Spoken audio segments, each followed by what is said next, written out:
할렐루야. 또 편히 주무셨습니까? 오늘도 우리 생애 최고의 축복의 날이 될 것을 믿습니다. 오늘 새벽에 보니까 두 가지 좀 특이한 게 있는데, 하나는 뭐냐면 어제 우리 찬양팀을 갖다가 뿅어리라고 그랬더니 반주자는 초록색을 입고 있었거든요. 나도 뿅아리다. 오늘 노란색 티를 받고 입고 와서 뿅아리가 효과가 있었습니다. 오늘 찬양하시라고 애를 썼고요. 또 하나는 우리 교회 성도님들이 찬양할 때 박수 치는 모습을 제가 가만히 보니까, 여러분이 박수 치는 모습을 잘 모르시잖아요. 보통 그냥 이렇게 칠 것 같은데 어떤 분들은 이게 폭이 넓어요. 막 이 좀 폭이 넓으신 분도 있고, 어떤 분들은 아주 조신하게 이렇게 치시는 분인데, 제가 특이한 건 뭐냐면, 안산교회 우리 성도님들 가운데 이렇게 치면 어디 가든지 안산교회 성도구나 알만한 아주 특별한 박수가 있었습니다. 마치 해병대 박수는 어떻게 합니까? 막 보셨습니까? 벌써 갖다 놔도 달라요. 막 올라가는 건지 내려오는 건지 하여튼간에 해병대 박수는 다르거든요. 근데 우리 교회 성도 가운데 한 분이 어떻게 치냐면요, 손이 여기서 쳐요. 이렇게. 근데 제가 딱 보니까 눈에 확 들어왔어요. 이렇게 치는 거하고요, 손을 이만큼 놓고 이렇게 쳐보세요. 이건 보통 마음의 정성이 안 올라가요. 저도 해봤더니 막 손이 땡기더라고요, 이렇게. 그런데 역시 힘드셔갖고 중간에 그만두시더라고요. 근데 제가 느끼건데, 이렇게 보니까 이렇게 치는 박수보다는 벌써 손이 만큼 올려가면서 이렇게 치니까 굉장히 성이 있어 보여요. 같은 박수인데 박수를 받으시는 분 입장에서 본다면, 손을 이렇게 올려드리면서 박수를 치시, 올려드리면. 글쎄, 우리 어디 가서 박수 칠 때 우리 안산에서는 무대기를 모여갖고 다 같이 이렇게 박수 치면, 저긴 어디지? 좀 특별할 것 같아요. 문제는 뭐냐면 체력이 딸린다는 거. 체력을 좀 보강해서 했으면 좋겠다는데, 제 얘기는 뭐냐면, 저는 무수히 많은 교회 중에 하나가 별로 이렇게 탐탁치 않은 거예요. 이 땅에 많은 크리스찬 중에 하나 섞이고 싶지 않은 거예요. 그래도 뭔가 좀 특별했으면 좋겠다. 왜냐하면 그건 세상적인 것이 아니라 하나님 안에서, 그래도 하나님께서 넌 참 특별하다, 뭔가 좀 하나님을 사랑한다는 마음이 그 박수 속에서라도 작은 표현이라도 전해졌으면 좋겠다, 이제 그런 마음에서. 혹시 또 내일 아침 새벽에 전부 다 이러시는 거 아니죠? 한번 따라 하실까요? 지혜로운 신앙을 갖게 하소서. 이번 특별 새벽 기도회의 전체 주제를 지혜로운 신앙을 갖게 하소서. 첫째 날은 완이고 오늘은 둘째 날이라 투라고 제목을 붙였고요. 말씀을 묵상하다가 하나님께서 우리를 향하신 삶의 모습 속에 네 가지를 잠언을 통해서 주님께서 주신 것을 어제 기억했습니다. 하나님께서 우리는 지혜롭기를 원하시는구나, 의롭기를 원하시는구나, 공평하기를 원하시는구나, 정직하기를 원하시는구나. 왜냐하면 그렇지 않으면 말씀을 통해서 우리를 깨닫게 하실 리가 없는 거죠. 그러면서 또 깨달아지는 것은 뭐냐면, 지혜에도 3차원적인 지혜가 있고 4차원적인 지혜가 있구나. 왜냐하면 세상에 사리 분별을 하는 것을 3차원적인 지혜도 꼭 필요한 거죠. 인간관계 속에서 사리 판단을 똑바로 못하게 되면 얼마나 많은 어려움이 피차해 있겠습니까? 마찬가지로 하나님과의 관계 속에서 하나님 말씀을 분별하게 깨달아 알을 수 있는 것은 세상 사람들은 전혀 상관하지 않는 거지만, 우리 그리스도인들에게는 이 지혜가 없으면 하나님의 마음을 도무지 알 수가 없다는 것이죠. 의도 마찬가지입니다. 우리가 예수를 믿는 하나님의 자녀로서 십자가의 의가 있는가 하면, 그러나 십자가의 의를 주장하면서 도덕적인 의를 무시한다면 우리는 사실 많은 비난과 지탄을 받을 수밖에 없겠죠. 나는 의인이라고 말하고 용서받았다고 말하지만 도덕적인 의를 붙잡지 않으면 그가 누가 믿어주겠습니까? 그러니까 의도 4차원적인 십자가의 의가 있고 3차원적인 도덕적인 의가 균형이 있어야 된다는 것이고, 역시 공평도 마찬가지입니다. 내가 보기에 공평한 것은 위험한 거죠. 공평에도 기준이 있어야 되는데 그 기준은 절대 진리 하나인 하나님의 말씀이어야 된다. 세상적인 공평의 기준을 법이라고 말하거든요. 근데 법이라는 게 또 세월에 따라서 상황에 따라서 많이 변할 수도 있는 거라서 나라법은 아주 중요하고 그것이 세상적인 기준이 된다고 한다면, 그러나 우리는 한 차원 높은 하나님의 법이 우리의 기준이 되어야 된다. 그리고 우리의 신앙은 형식도 중요하다. 형식을 무시하진 않아요. 형식도 최선을 다해야 되죠. 그러나 더 중요한 것은 내면이더라. 정직했나. 특별히 사랑과 용서의 마음이 있어야 신앙의 의미가 있다는 것입니다. 오늘은 그렇다고 한다면 이런 정말 놀라운 지혜의 출처, 어디서 오는 것이냐라는 것을 우리가 말씀을 통해서 깨달아 보길 원하는데, 첫 번째는 뭐냐면 두말할 것도 없이 하나님의 말씀이니까 하나님의 이 지혜는 창조주 하나님으로부터 온다는 것을 다시 한번 새기는 것입니다. 한번 따라하실까요? 지혜는 창조주 하나님으로부터 옵니다.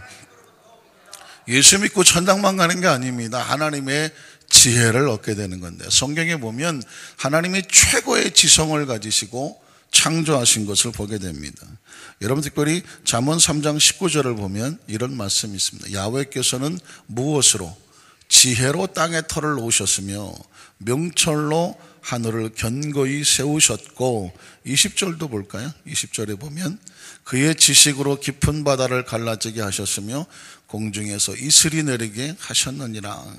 그러니까 이 우주 만물이 그냥 창조된 것이 아니라 하나님의 지혜와 지식으로 창조됐다는 건 어마어마한 이야기입니다. 제가 늘 얘기하지만 여기 종이에 있는데요, 이 종이 우연히 존재할까요? 이 종 하나가 존재하기 위해서는 누군가의 머릿속에 먼저 종이 구상이 돼야 돼요. 설계가 돼야 되고요. 그리고 이 구상과 설계를 하려면 지혜와 지식이 있어야 돼요. 지혜와 지식이 있어야 이런 재질을 가지고 이런 컬러에, 이런 무게에, 이런 모양으로 또 이러한 소리를 기대하면서 종을 만들어내는 것입니다. 이 땅에 그 어떤 것도 우연히 된 것은 없습니다. 존재하는 것에는 지혜가 있어야 되고 지식이 있어야 돼요.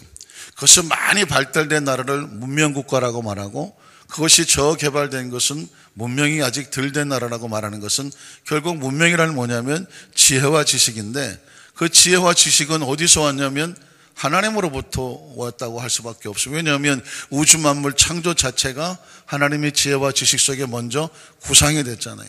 그러니까 하나님이 먼저 머릿속에 지성과 구상을 하시고, 그리고 그것을 말씀으로 불러내시는 거죠. 그 말씀으로 불러내시는 그 말씀의 창조의 능력이 있고, 말씀하시니 그대로 되었더라가 존재를 말하는 것입니다. 그래서 여러분, 가수를 꿈꾸는 사람은 유명한 가수를 만나기를 소원하고, 또 공부를 많이 하는 사람들은 유명한 교수를 좀 만나고 싶어 하고, 그러는 것처럼 자기 어떤 모델이 있을 수가 있는데, 저는 개인적으로 하나님이라는 존재에 대해서 가장 궁금하고 가장 경탄하고 가장 마음에 사모하는 것이 있다고 하면, 어마어마한 이 우주에 관한 아무것도 아니겠지만 이런 것에 대한 하나님의 구상, 하나님의 지혜, 하나님의 설계, 하나님의 구성, 그 하나님의 어마어마한 지혜에 대해서 마치 그냥 좌석 끌려가듯이 그 부분만 생각을 하면 정말 막 가슴이 설레이고, 그 하나님의 지성이 너무너무 궁금한 거예요. 그리고 그 실체를 보고 싶을 정도로 지혜에 대한 목마름이 개인적으로는 있습니다. 사랑하는 성도 여러분, 그래서 우리가 조금만 생각하면 되거든요. 아주 조금만 생각하면 이 우주라고 하는 것, 그리고 우주가 너무 크시면 지구라는 것, 지구도 크면 우리도 크면 내가 존재한다는 이 사실 하나도, 나에 대한 내가 존재하기까지의 나를 만든 지성, 능력, 지혜, 설계, 전 가끔씩 이렇게 만져보거든요. 뼈에 좀 나쁘게 말하면 이제 머리 해골. 이게 이 안에 눈이 들었구나, 눈알이 들어있구나. 코가 여기 있는데 여기까지는 물렁뼈구나. 이거 입술도 있고, 이렇게 귀도 귀가 왜 이렇게 말랑말랑할까? 딱딱하면 왜 안 될까? 가만히 보면 여기 모두에 뭐가 들어있냐면 하나님의 지혜가 담겨져 있습니다. 그래서 우주 만물이 가장 완벽한 이 존재는 하나님이 완벽하심 속에서 온 지혜. 그러니까 정말 귀중한 사람들은 뭐냐면 그 하나님의 지혜를 보면서 오늘 하루도 감사한다는. 그래서 여러분, 성령 받기 전에는 잘 안 보였는데 성령 받고 나면 공통적으로 하는 얘기가 뭐냐면 세상이 달라 보인다. 그죠? 나뭇잎 하나하나도 막 나를 향해 춤을 추는 것 같고, 꽃 하나도, 스치는 바람결 하나도 너무너무 감사하는 게 뭐냐면 그 모든 손길에 하나님의 손길이 느껴지기 때문에 그렇습니다. 은혜란 뭐냐? 하나님의 손길이 느껴지는 것이고, 지혜란 뭐냐? 우리의 삶의 현장 속에 하나님의 하심이 조금씩 보여지고 느껴지고 깨달아지는 것이죠. 그래서 우리의 삶의 이 지혜는 어디서부터 오냐면 하나님으로부터 오는데, 그 하나님은 천지 만물을 창조하신 하나님. 그 창조라는 단어에는 어마어마한 지성과 설계와 구성이 있다. 두 번째 뭐냐면, 그 하나님을 경외함으로 지혜를 얻는다고 성경은 계속 우리에게 반복을 하고 있습니다. 한번 따라 하실까요? 하나님을 경외함으로 지혜를 얻습니다. 혹시 아십니까? 근묵자흑. 묵을 가까이 하면 시커매질 수밖에 없다. 누군가 가까이 한다는 것은 영향을 맺는 것인데, 그 지혜로운 하나님의 말씀, 그 하나님을 간절히 마음에 경외하게 되면 그 하나님을 경외함 자체가 우리의 삶의 지혜로 나타난다는 것이죠.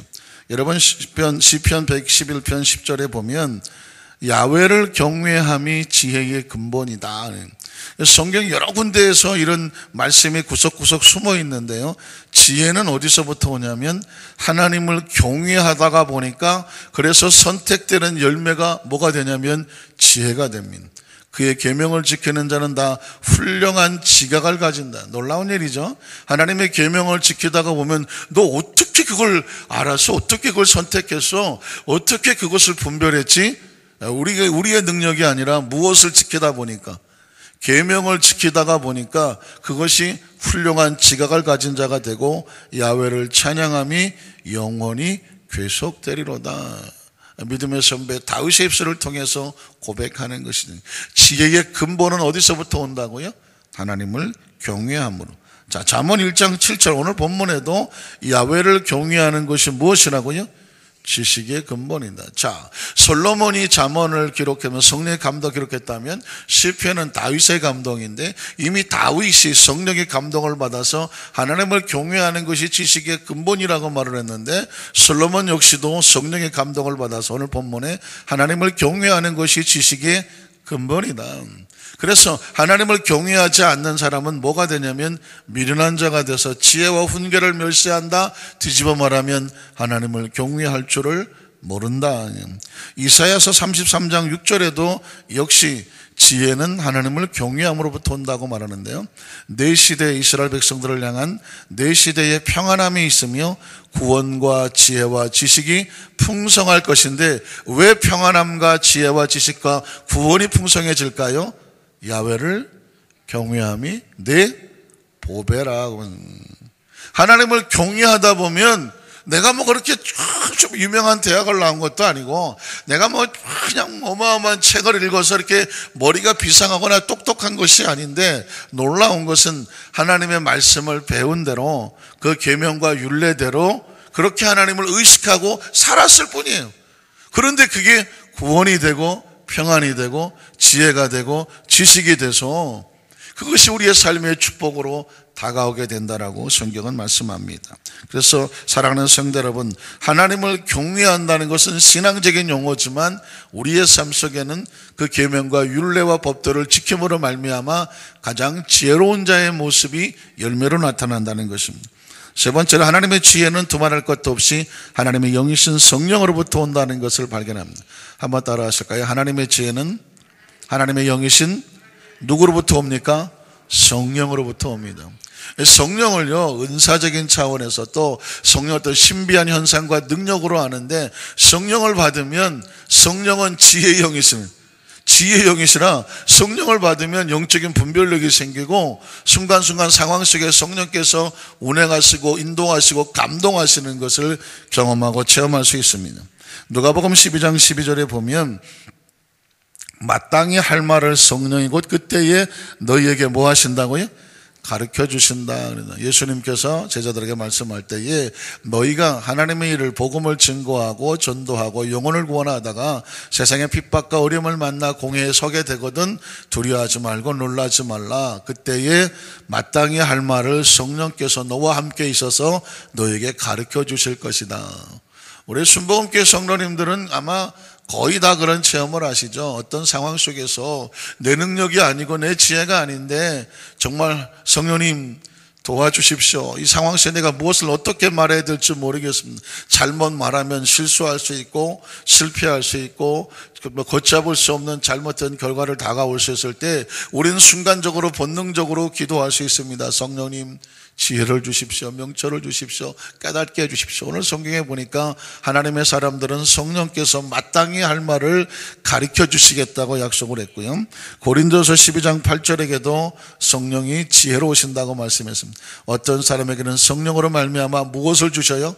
지혜의 말씀을 주시고 어떤 사람에게는 같은 성령을 따라 지식의 말씀도 주신다고 말했습니다. 그래서 성령을 받는다는 것은 진짜 만사형통이고 좀 표현이 좀 그냥 만사형통하니까 두루뭉실한 것 같지만 성령이 와야 우리가 온전해집니다. 왜냐하면 아시잖아요. 우리는 하나님의 영이 들어와서 생명이 된 하나님과 교통하신 원래 우리가 성령이 들어와야 성령을 모셔야 창조의 완성이 되고 복 있는 존재거든요. 죄가 이제 우리가 하나님부터 단절됨으로 성령이 떠나는 것을 영적으로는 죽었다고 말하는 것인데 죽었다는 단어는 이렇게 뭐 어려운 단어가 아니에요. 단절이에요. 영혼이 단절되면 뭐예요? 죽었다고 말하거든요. 그래서 뭐 코에 이렇게 숨을 쉬나 보고 뭐 심장이 뛰나 보고 맥박을 잡아보고 하는데 움직이지 않아요. 몸이 움직이지 않아. 그런데 뭐라고 말하냐면 혼이 떠났다고 말을 해요. 몸이 안 움직이는데. 그 얘기는 뭐냐면 영혼이 들어와야 몸을 움직여, 몸을. 그런데 그 몸만 움직여서 살아있는 것이 아니라 영이 들어와서 하나님을 반응할 수 있을 때 비로소 사람인 거죠. 비로소. 사람이 하나님의 영이 없으면 사람이 정말 무슨 짓을 못하겠습니까? 막 짐승부터 못하고 이런 개만도 못하고. 그런 얘기가 뭐냐면 하나님의 영이 단절되면 사람이나 짐승이나 별 차이가 없어요. 더 나빠질 수 있고 더 비열해질 수 있는 거죠. 그래서 우리가 하나님으로부터 성령을 받는다는 단어를 어떤 신비적인 현상으로만 은사로만 생각하면 안 되고 당연히 우리 안에 성령님이 오셔야 되고 성령이 오셔서 우리 가운데 올바른 판단과 분별하게 되는 것은 바로 성령으로부터 온 지혜인 줄로 믿습니다. 마지막으로 하나님의 말씀을 끊임없이 교육받음으로 말미암아 지혜로워진다라고 말씀합니다. 디모데후서 3장 15절인데요.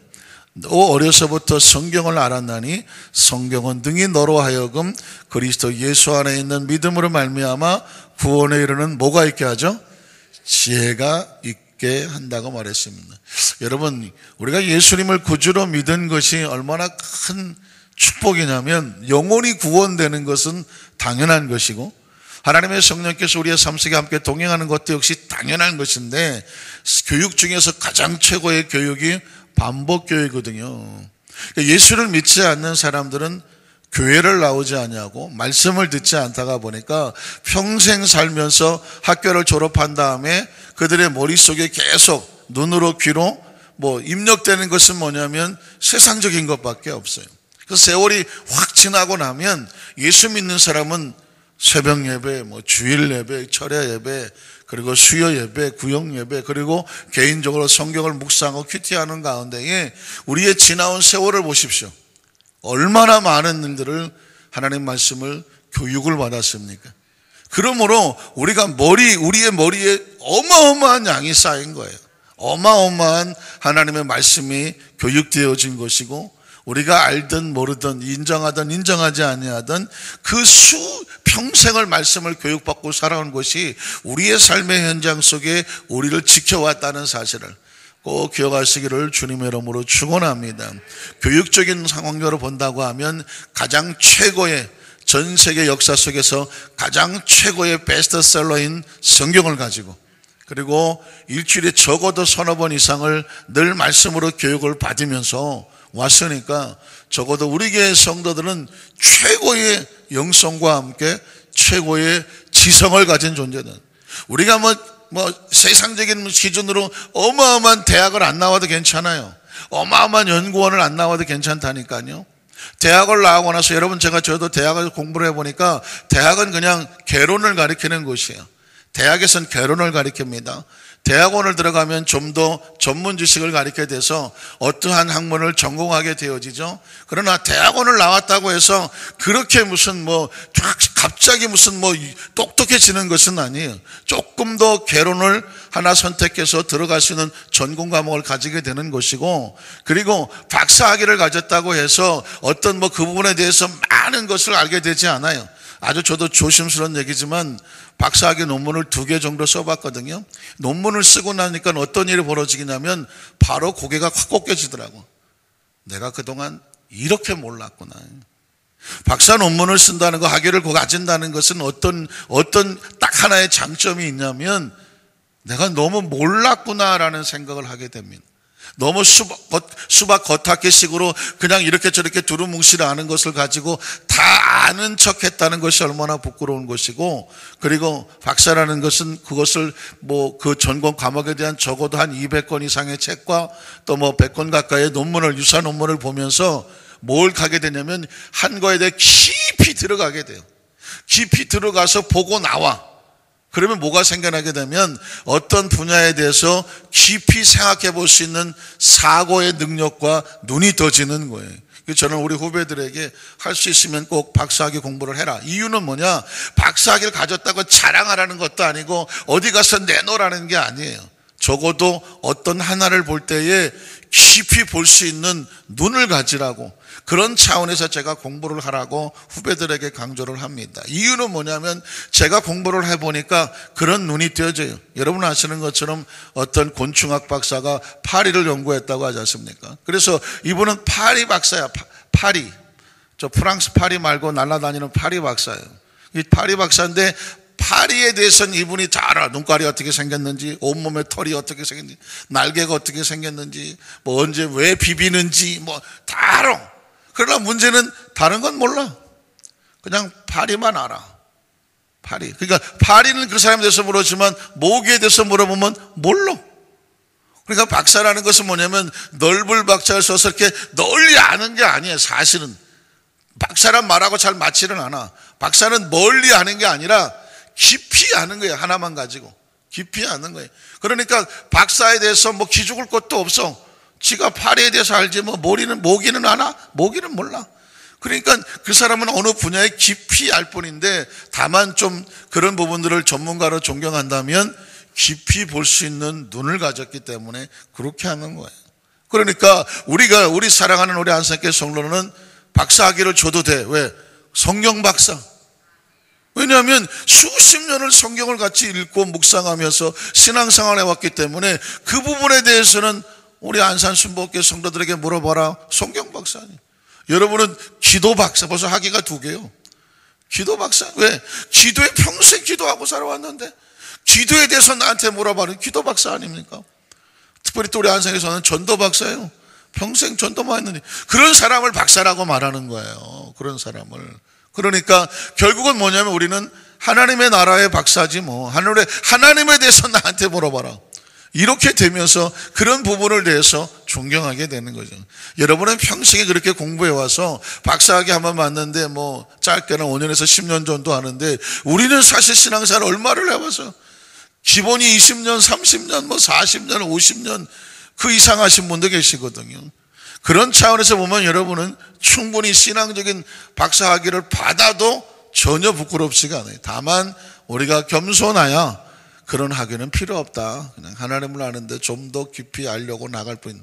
자, 그래서 앞으로 신앙생활하는 가운데서도 좀 더 깊이, 조금 더 깊이 하나님 마음을 알아가는, 그래서 기도하는, 더 깊이 기도하는, 그래서 더 말씀에 귀를 기울이는, 그래서 더 말씀을 깊이 묵상하는, 그래서 더 한 영혼을 더 깊이 찾아가 전도하는, 그리고 우리의 남은 생애가 하나님의 나라 속에 좀 더 닮아가는 그런 신앙의 모습을 가지고 가는 사람이 진정한 영적인 박사, 하나님의 축복의 통로들인 줄로 믿습니다. 결론을 내립니다. 성경은요, 이 지혜 가진 자를 축복하고 지혜로운 자가 복이 있다고 말하고 그 지혜를 가지라고 명령을 합니다. 여러분 잠언 3장 13절로 18절을 보면 쭉 한번 읽어볼게요. 지혜를 얻은 자와 명철을 얻은 자가 뭐가 있어요? 복이 있나니 이는 지혜를 얻는 것이 은을 얻는 것보다 낫고 그 이익이 정금보다 나음이라. 15절 지혜는 진주보다 귀하니 내가 사모하는 모든 것으로도 이에 비교할 수가 없도다. 그의 오른손에는 장수가 있고 지혜로운 사람에게 장수가 있고 그의 왼손에는 부귀가 있나니 지혜를 가지면 부귀와 장수가 오냐. 그 길은 즐거운 길이요 그 지름길은 다 평강이니라. 지혜는 그 얻은 자에게 생명나무라. 지혜를 가진 자는 복이 있다. 21절에도 역시 이렇게 말합니다. 내 아들아, 명령이죠. 완전한 지혜와 근신을 지키고 이것들이 내 눈앞에서 떠나지 말게 해라. 그래야 우편엔 장수, 좌편에는 부귀가 지혜에 따라 온다고 말씀하셨습니다. 하나님의 말씀을 묵상하고 말씀을 가슴에 새길 때마다 지혜를 얻는 것이 얼마나 중요한 것인지 우리 하나님께 모든 성도들에게 하나님의 지혜가 충만하시기를 주님의 이름으로 축원합니다. 내일은 이 지혜로운 신앙을 가진 사람은 어떠한 삶을 사는지에 대해서 함께 말씀을 나누겠습니다. 기도하겠습니다.